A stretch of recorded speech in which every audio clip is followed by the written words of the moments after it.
اهلا بيكم مع اخبار النادي الاهلي اليوم. خبرنا الاول: نجاح رضا سليم في اجراء العملية في كتفه.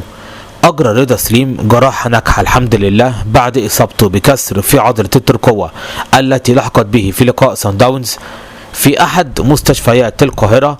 اجرى اللاعب المغربي عملية جراحية ناجحة، والان امامه من 2 إلى 3 شهور للعودة للملاعب.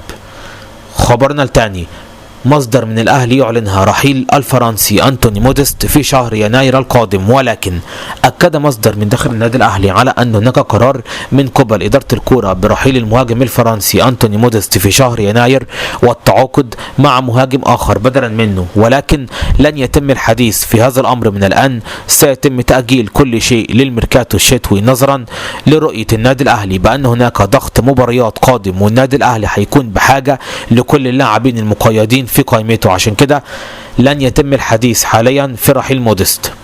خبرنا الثالث: اتحاد الكوره يكشف عن مواعيد مباريات الاهلي القادمه.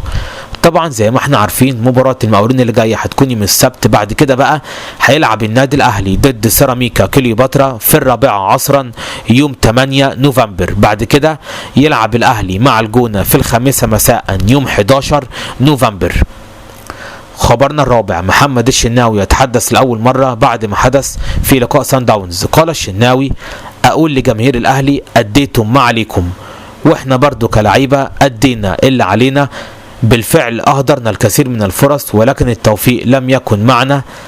أقول للجمهور إحنا بنطمح إن إحنا نفوز بكل بطولة نلعب فيها، ولكن الكورة ما كانتش عايزة تدخل الشباك.